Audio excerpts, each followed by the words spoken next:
I did not have children with my first husband, which obviously changes the reality very, very much. You get to really reinvent yourself, start over, and you do not have ties. It was like a huge life lesson that I only learned because I had no choice and I had to really start from nothing again. Like I said, I was already engaged at the end of college, so I didn't think I'd find myself a decade later completely single again in a tough marketplace that is New York City dating. You know what? I'd rather be happy than being right.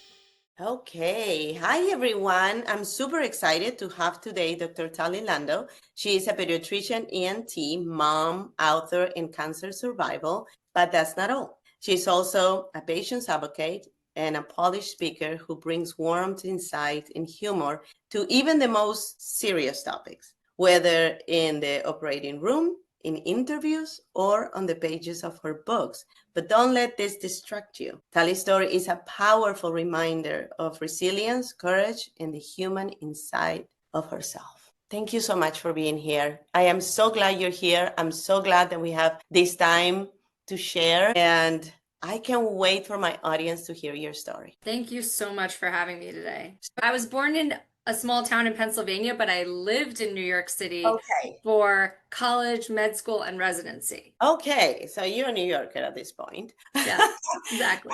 But you dedicated the first part of your life to your career, pretty much, right? You were totally focused on your career, and sometimes too much of something cannot be good. The problem with that was that your marriage ended. Yes. Yeah. So I definitely was from a background where people tended to get married on the younger side. Like when I was in college, a lot of my friends were getting married right out of college and maybe dating their boyfriends already in college. And I met the person that I married, the first person that I met in college, but we got married in the end of medical school. But I was completely consumed by this drive to become a doctor. And I really wasn't good at dividing my attention at that time. It was like a singular focus. It felt very necessary. I never felt like, oh, I had the bandwidth to do more. I felt like I had to give everything starting from a really young age. I mean, elementary school. I was like, I have to do well so I could get into high school or get into a better high school. In high school, I wasn't from a well-known high school, so I thought I have to be the best of the best in this small unknown high school to have an opportunity for college. Things were different back then. I do believe that in terms of where the name of where you went had a lot more clout, and I think now it's very different because it's just so impossible to get into Ivy League schools and big name schools. And so the world has turned, but back then I thought if I don't have the key of getting into this big name college, I won't get into medical school. And I firmly believed it. So in each stage I was consumed by studying and doing well and being successful in that stage because I always looked at my life as one door opened the next door. And if I didn't prop that door open, I wasn't going to get there. And I felt like, okay, now I got into medical school, a pretty amazing, well-named medical school. So you'd think, okay, now you can kind of relax. But I wanted to get into ENT, which is a very, very competitive residency. But not just that, I wanted to be in New York and not leave New York. That narrowed the playing field. And so again, this just continued this extreme drive. And I'm not saying that that is what led to the demise of my relationship, because I think that's really oversimplifying it, but it enabled my blinders to be on so that when everything blew up, I was in shock. How did this happen? It happened while I wasn't even paying attention because I kept thinking, I'll just get through this last giant stage and then I can pay attention to my personal life and feed it properly. And instead it just blew up out of control bad. And then I was single again, somehow in my 30s in New York City, starting all over again. socially. And that's kind of like how it all happened, like mid-residency. Wow, but what an amazing opportunity for you to reassess everything, everything that you had believed up to that point. And probably once you did that, whole energy changed and you attracted the love of your life. I definitely had a complete shift in what were the values that were important to me. I always valued hardworking, strong family values. Like there were certain core elements, but because I came from a very driven family where people were successful and they had certain pedigree, let's just say, that was the person that I was looking for to be together because I thought that would make us equals. And I thought being equals was the best way to match yourself up. And when that proved totally wrong, I really went to a fundamental, like, this is a good person model. Again, still with like, okay, intelligence and emotional intelligence, like, you still need those cores, but I went away from this fixed notion of who was going to be that person. And as a result, my husband has been all different things throughout our marriage, meaning there are times when he was totally flipped and more the traditional, what the wife might do, because that's what we needed. And there were times when he had a job, but it was always the job that took the hit because it was like the lesser demanding job. And meaning that flexibility came from being with a person that wasn't rigidly defined in their success the way that I was, because two of me did not work. And it Yeah. really did help me. I did not have children with my first husband, which obviously changes the reality very, very much. You get to really reinvent yourself, start over, and you do not have ties. Mhm. But it was like a huge life lesson that I only learned because I had no choice and I had to really like start from nothing again. Like I said, I was already engaged at the end of college, so I didn't think I'd find myself a decade later completely single again in a tough marketplace that is New York City dating. Yeah, and that's hard.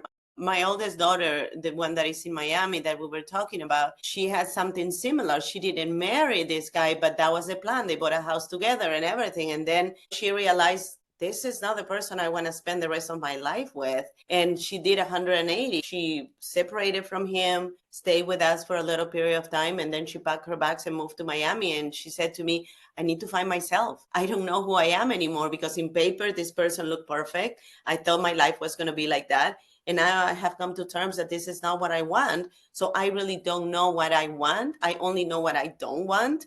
And yes, that's a great starting point, but I need to figure it out. And I love that you had to go through that too, because now in this marriage, you're coming totally authentic with no agenda, just receiving what's available for you. And sometimes that's what works. And so good for you for doing that.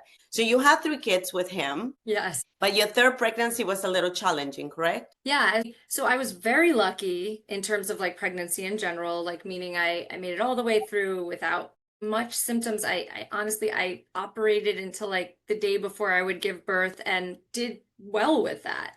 And Mm-hmm. then in my third pregnancy, I didn't realize anything was wrong, but patients' parents would make little comments like, "Oh, you're so cute, you're so little." And I was like, "Well, I'm going to my appointments and they're saying everything's fine." Mm-hmm. So, fine. And at 34 weeks, I went after work. So, after a full day of work, I went for like a routine checkup and they do my blood pressure and it's 180 over 110. Oh my goodness. So everyone starts flipping out and asking me, do I have headaches? Do I have leg swelling? Have I had vision problems? I'm like, no, I literally just came from work, like just a checkup. My legs were not swollen. I've had headaches my whole life. It wasn't like escalating Mm-hmm. and just nothing. And so I was like, do it again. This can't be right. And fast forward to they sent me to the hospital. That was my blood pressure. They were going to just observe a little bit. And then they had me like collect my urine, to see how bad it was in terms of my kidneys. So I went to work the next day with like a jug of empty bottle that I was going to fill. And I still felt normal. But then once they ran that test, it went like 5 alarm because I had like starting to have kidney failure, which is so insane. It's like they measure it 1, 2, 3, 4 plus. It was like 4 plus, so the worst. And they did an ultrasound. And then on the ultrasound, because I didn't have like regular, I wasn't considered high risk, even though I was 35 with my third kid, that there was like my baby was super duper not growing. But again, no red flags before that. But that was an ultrasound that was only gotten because of this high blood pressure. So then it was an emergency. Then I got sent back to the hospital. This is only like the next day. And Wow. then I gave birth to her like very easily and quickly, weirdly, because I think she just was in distress, is really what it was. And she was very tiny and then went to the NICU where she stayed for the next 2 months. So I had like almost dangerously before you have full on eclampsia, like seizures, people die, you can die from this still. And then this very, very tiny baby for gestational age who was in the NICU. Thank God she was more of like what they call feeder growers, where she just needed to grow and didn't have extreme respiratory problems or brain bleeds or some of the really, really tough things that I do talk about in my book and that I deal with in my NICU population I take care of. That's in your first book. It's a crossover because my Okay. first book tells the story of what happened in the aftermath of my daughter being born, and my second book talks about my patients and my patients, all the airway emergency patients in the hospital that I'm consulted on as a pediatric ENT. A lot of them come from the neonatal ICU. So a lot of Mhm. them are premature babies with respiratory problems that I need to do something to fix their airway. Wow. But that didn't stop there. You thought, okay, I had a good period of happiness. It's bound Yes. to happen, but now I'm okay. Then you It's got so another. funny that you say that in that way because that is exactly how I felt. I literally felt like I've been too lucky in my life. Like, Hmm. I understand I went through a divorce. It sucked. I Hmm. had my heart ripped out, lots of cheating. It was a scandal, but Hmm. I have my health. I have my parents. Right. We count I our have been, blessings, right? I have We're my like, blessings. hey, God, but now I'm okay. I have my husband. He's wonderful. I have 3 kids. A little tough pregnancy, the third one, but we're good. We're still thriving. Yes. And then, so she came home from the hospital 2 months after I gave birth to her. So, like 4 months after that. So, we're just kind of stabilizing. She was very small. She was a very, very, very tough baby. It was not roses at home. And I'm like kind of redefining myself. It was a very weird time having like an emergency birth when I've been such a planner. So I'm getting my practice like really, really revved back up again. I really felt like I just got back on my feet. She wasn't sleeping at all. Like it wasn't so fun. And then basically my father, who was like, and will always be just my mentor, like my rock, like he's a was an amazing man, very respected, but humble. And I'm not just like the daughter with the rose-colored glasses. Like he was a great person that many other people respected very highly and very, very, very smart. And he was like the CEO of a company. And he basically one Saturday had like word finding problems. But by the next day, he was diagnosed with a brain tumor and it's glioblastoma and the statistics are horrendous. I'm hoping that, technology and medical advances change, but I mean, it's a death sentence for the most part. And what happened is it was very shocking. And even though he was 70, I mean, 70, he was this young, vibrant 70-year-old who had worked so hard his whole life. And my parents were like, not even at that point of like that enjoyment point where they're just doing everything they always wanted to do. And Hmm. then the whole family rallied around him because I have three brothers and he was that to them too. So we're all at the hospital. He had his first surgery. And while he was there after his first surgery, so this is within the 2 weeks from the day of diagnosis, I went home one night. I've told this story in my first book because it's just such a crazy story. And I was watching a movie to just take my mind off of it. And that, that movie Old School with Will Ferrell? It's like a comedy where there's this one scene where Will Ferrell is like streaking across the campus naked. And I like went like this. I just dropped my right hand against my left chest totally inadvertently. And I'm a surgeon, right? So, and I'm like, there's a mass there. What is that mass? And for a moment, you have this outer body experience. Like, I'm imagining this. It's like, I'm watching this movie. It's late at night. My father's in the hospital. Is this real or am I actually in my nightmare or my dream? That's how I want to totally, wake up. yeah, exactly. Felt it again. No, there's a giant, hard mass there? And how is it there anyway? Like I just had a baby 4 months ago. Like I was kind of under guidance of other doctors. I'm a bad doctor in that I never go to like my primary care doctor, like many physicians, but this wasn't that time period. No, So you even just had a more, baby. The doctor has checked you, everything is good. Were you breastfeeding at that time? she was in the NICU. So Oh. I was pumping when she was Mhm. in the NICU, meaning no one was like coming around, feeling around and stuff like that. I never directly breastfed her because she couldn't do it. She had an NG tube. But the point is, again, this was like an area that was being, you thought, kind of surveilled. No family history of anything whatsoever, pre-mammogram age. So like nothing else would be checked. So anyway, point is, this is at night. I don't tell my husband. He's not in medicine. And I'm like, I'm just going to make everyone go berserko. So I just go to work the next day. And I just arranged, when I was done with my OR, I begged one of the breast radiologists in my institution to stay open. And they literally held the radiology suite, the mammogram suite, and ultrasound suite open for me. And I ran there after surgery. And by the time, I just still didn't tell anyone anything, just my nurse in the OR. By the time I got there, they did the mammogram and the ultrasound, and it was like clearly cancer.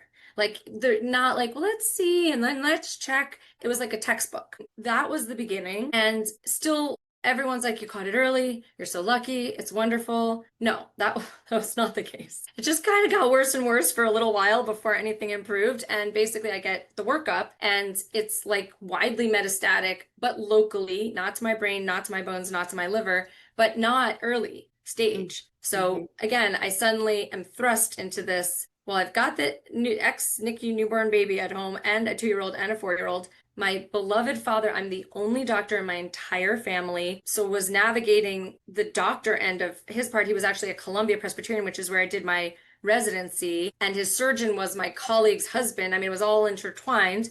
And then I have to tell my husband and tell my parents. They're dealing with everything that they're dealing with. Yeah, exactly. I did not want to tell my parents. And by the way, it's not because I lived in, my parents were very supportive people in my life, the people I would turn to. But how do you turn to people that are in their own crisis? It's like, Right. how much can you put on people? So that is that confluence of events that it was like my whole life was too good. And now I'm like, my payback all at once. Again, I still had hope for Mm. myself. I didn't have that much hope for him.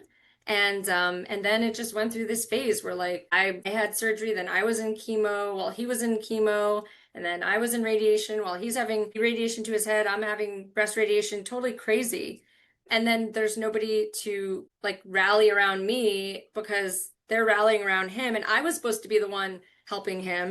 And then the career, it was just a lot. Like the walls came down all at once. How that resilience, where did you get it from? I mean, I'm saying that, and it's kind of silly for me to say because I have gone through cancer too, and I had gone through cancer while being a single mom and while being married too. I had it 3 times. And when you're leaving that, you don't stop and think how resilient you're gonna be that day. You just do it. What was your source? Where did you go? Because you couldn't go to your parents for support, even though you share at some point what was happening, but you couldn't go and be vulnerable or allow yourself or give yourself permission to be weak because they needed you to be strong. So where did you get it from? What was your source? I think you're going to relate to this. I mean, you do it because you have to. Like Mhm. you that's what you have to do. Nobody gives you the option of just falling to pieces all of the time. I mean, listen, I cried in the shower, I cried at night, I cried to my husband 1,000 times.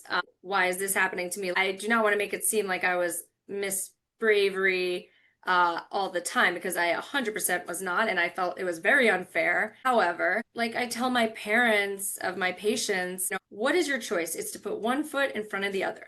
Like that's how life goes. And Mhm. I did still have amazing support. Like people came out of the woodwork. There were a friend from growing up. She started showing up. People brought food to me from my community. I do live in a very amazing Jewish community that when you are in crisis, there is literally a machinery that goes into place, and it is quite amazing. I'm not an island. I would have thought, like you said, if it were not the situation with my father, I would have gone family. And my mom still did end up driving me to chemo a bunch of times. I don't want to make it sound like she did not support me in any way because I think that that's very unfair.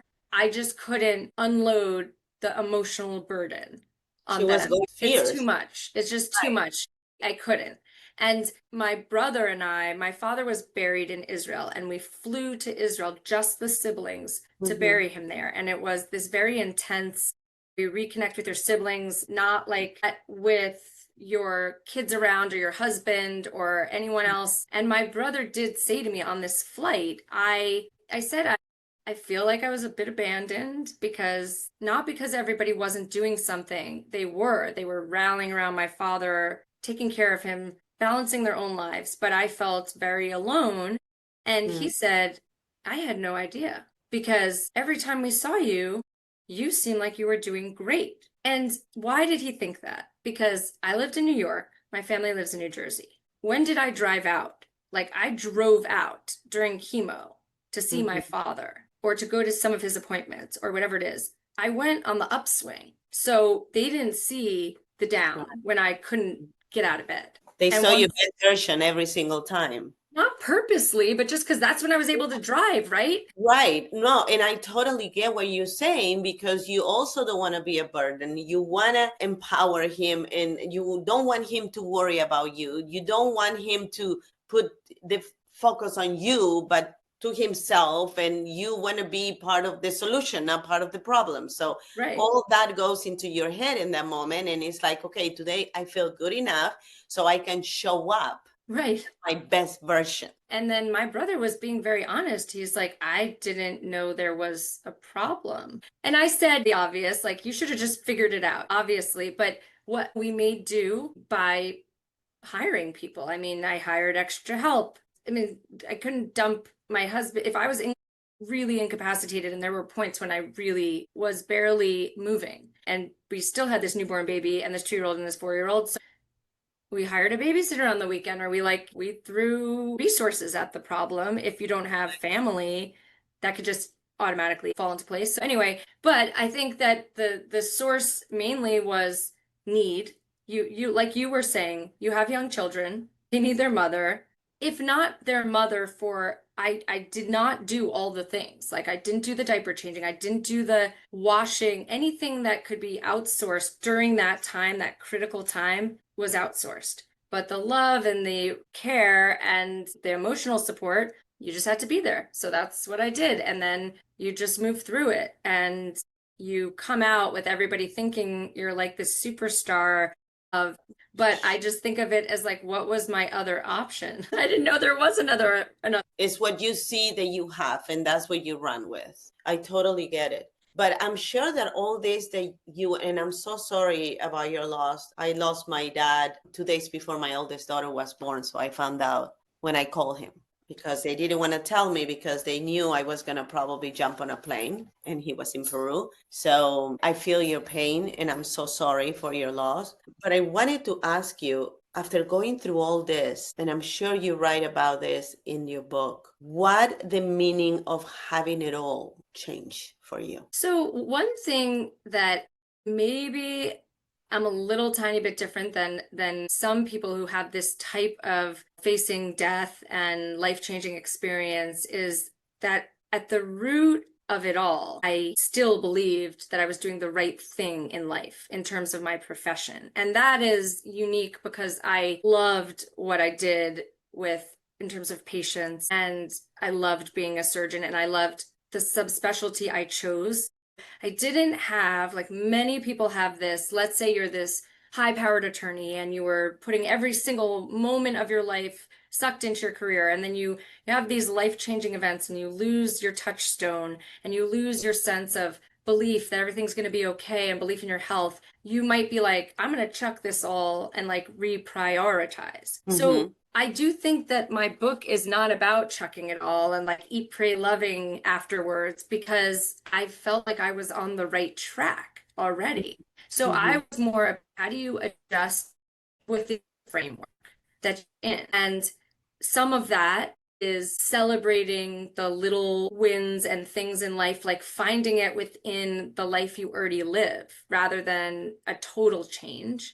I always talk about my hair, which seems like a silly thing, but I had to make like some before and after external change that I stayed with. I definitely became more empowered. Like for a while, you're like, okay, what do I have to lose by walking up to this stranger and just like asking them this question or starting up a conversation? I mean, I lost a lot of my inhibitions. So I think if you knew me beforehand, you wouldn't have. Now people are like, you're so outgoing, you're not afraid of. I don't mean afraid of all life experiences. I'm still totally petrified of skiing and killing myself. I mean like risking just. Me too, but I like to go to the resorts and just watch my kids and have a blanket and a book. We're so similar. And I didn't change and just become fearless in my actions, but I Mhm. definitely became fearless in my social, emotional interactions. And that's where I just kind of reframe the way that I thought about it when you don't think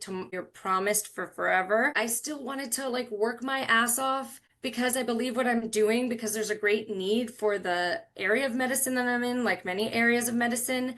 I Mhm. didn't think I made a mistake dedicating my life to it. So I think I was a little bit less of the major changes and more the little microcosm changes. When people go get your book, what do you think is going to be the message? What do you think they're going to get out of it? So I just want to like clarify. So I wrote my first book was Mhm. mainly about the doctor who becomes the patient, Mhm. but also like a girlfriend's guide to divorce of breast cancer. It's Uh-huh. written in a really, it's funny, it's heartfelt, it's relatable, it's very like vignette style. And I Mhm. really wrote it because you sit in so many waiting rooms and doctors' offices, and I wanted it to be the thing that anyone could pick up, read it where they were, and relate and maybe laugh and maybe feel understood. That was my first book. And I wrote it because that was the life experience I was given. Kind of like what you just said. You said you're an author. I wrote about what I knew.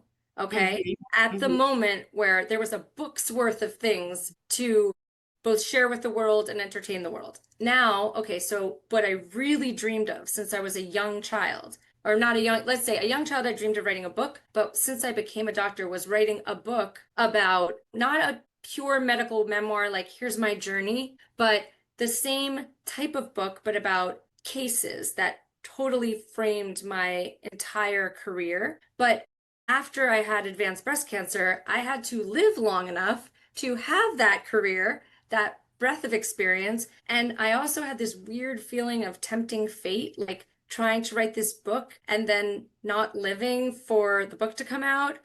There was when breath becomes air, and my book is titled Breathless not because of that, it's because of I'm an airway surgeon, but he ended up getting published posthumously, and again, it's just a totally different thing. So what I wanted was to live enough to have this wide range of medical tales that are gripping, that are going to bring you in, and that had valuable lessons and all this stuff. So I had to have a career. And when I decided to write this book was when I reached that point where there were cases that I had carried with me my entire. Now I had been 10 years out of operating, and I was like, I have the book substance. Like this is worthy. This is going to affect people. This is going to inspire people. And also it's going to entertain people. And I had to have all those different types of cases and experiences and, patients to talk about. So then 2 years ago, I began that journey, and I had to do a lot of figuring out of the framework that was going to protect patients. So it had to be completely de-identified. I just didn't want to be like a doctor writing about, here's my cases. It had to be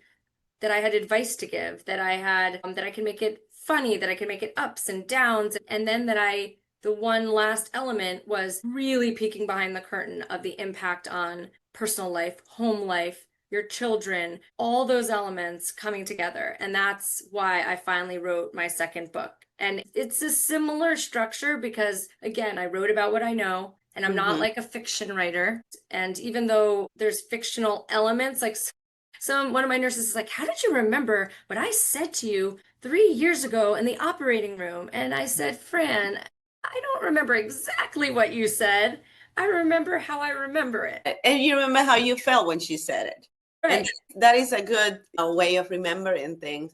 But what I love about both your books is although you talk about very difficult things, you keep humor. And personally, humor had carried me through my toughest times. And I can see that that did the same to you. And it's so important to remember not to take life so seriously, even though sometimes can be devastating serious. So I love that you added that ingredient into your book so you can show people that sometimes you just gotta laugh at the situation because it's like, are you freaking kidding me? I mean, in my hospital, that's definitely an element of like what helps us stay engaged and going because sometimes the scenarios themselves, the situation, like you said, is serious. We respect that the situation is serious. We are going to do what needs to be done. But sometimes Mhm. it's so insane, the circumstances, that you have to laugh because it breaks the anxiety and the stress. And it's not a sign of disrespect or being cavalier. And that I look for.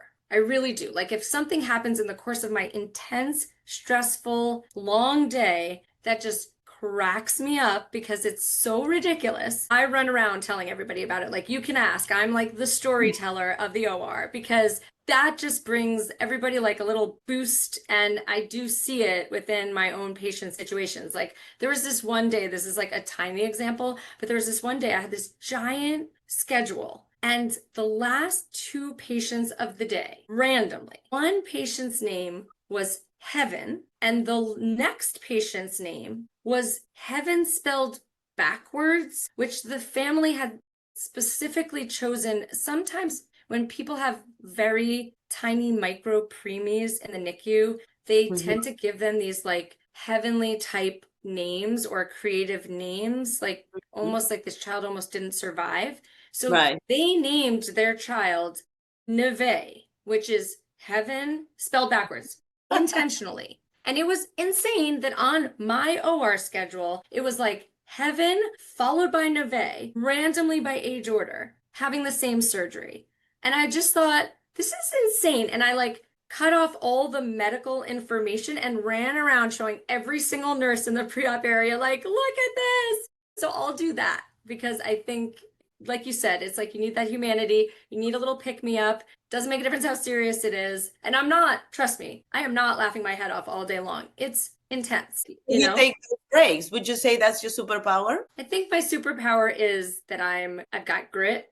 I'm like, I am gonna keep going and we're gonna get this done. I was not taught to be like, I'm too tired or I can't do it or I just, need a break. It's just Mm. resilience and grit and fortitude. And I don't want to sugarcoat it. Like that's what you need in this world. Like you don't get to say, I can't. Right. That's the easy way out. Yeah. And yes, we have that option. But where is that option going to take you? If I would have said that so many times in my life, I wouldn't be sitting talking to you right now. Even starting this podcast, I had no idea what I was doing 2.5 years ago. No idea. If somebody would have come to me and say your podcast is going to be between the 3% and 5% worldwide, I would have go like, okay, I don't know the beginning of buying a microphone. Right, But but you knew that you had something to say. You knew right. that you can connect with people. You Mhm. knew that there was wisdom that must have resonated with whoever was in your life. Doesn't have to be your own children, because of course that is the last, those are the last Marketing targets. has to coach us. But you know what? Knowing that you have a voice and knowing that you get to use your voice is such a powerful feeling. And I think that in your story, you also felt that I have a voice. God is not giving me all these experiences, some great, but some really Shitty. hard, Yeah. right? And shitty. And for me to just keep it to myself, you never know who's listening. You never know what lives you're going to touch. I mean, we don't have a lot of time, but I remember I listened to one episode of another podcast that you did, and you talk about you having an event in Bloomingdale's and how in that situation you touched so many lives without even knowing that you were touching those lives. And even the son of that lady that was doing that event with you, you have saved his life before and you didn't even know. So it's like, I always believe that they're not coincidences. We're here for a reason. We meet people for a reason. And we cannot fly if we don't embrace each other. We're not just meant to live with blinders and not care about what other people think or do. And if we have a gift, it's a responsibility to share that gift. And if that gift can be shared with a book, then do it. With a speaking event, then do it. And if you don't want to go that big, just giving a smile to somebody every day, just paying forward, just being kind with somebody that maybe is having a shitty day that day. Doesn't matter if you're having a shitty day too. This is your opportunity to light up somebody's life, and why not doing it? So I'm totally aligned with your mission and everything that you're doing. I'm gonna have all the links for both your books, because I think it's so important that people now know you. They have a little report. They know a little bit of your heart and your struggles. And why not learn more and learn from your own experiences? I always tell my girls, nobody learns in other people's head. You can translate it from Spanish, but meaning your experience is not probably going to teach me the same lessons, but knowing about your experience can save me, can inspire me, can motivate me, and can give me ideas that maybe I didn't have before. I so much appreciate you writing this book. So much appreciate you being in the show. Is there anything else you would like to add?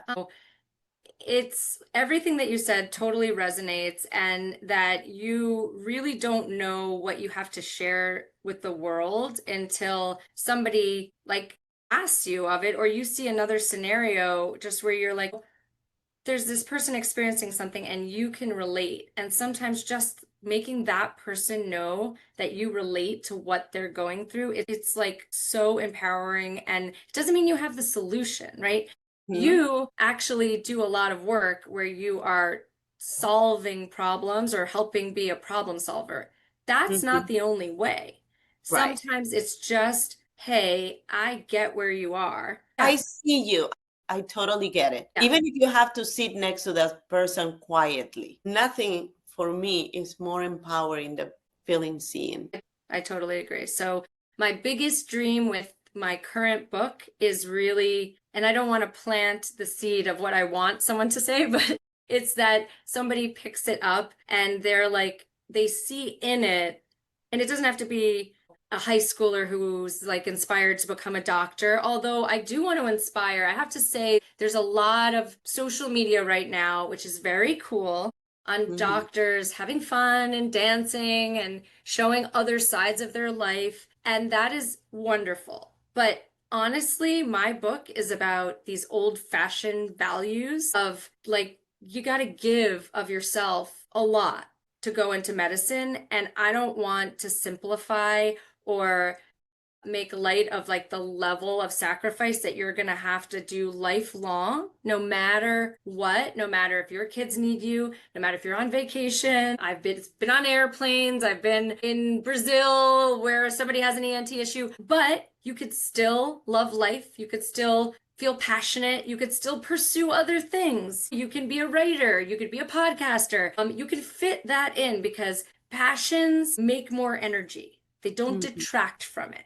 I mean, there is a fixed amount of time in the day, so I'm not going to make it sound like you could do everything, but you are invigorated when you're passionate about something. So you could be as crazy busy and crazy dedicated, and you have to figure out your way with your kids or your spouse or whoever else. It might not be time in quantity, but it's a little bit simplistic. But like, if you can make the quality of whatever the time is very, very valuable, then that's how you're going to play it when you've got a lot of balls in the air. And I think that's something that you can hopefully learn, no matter like if you're a doctor or not, by reading Breathless. I love that. Thank you so much, Tali. I love talking to you.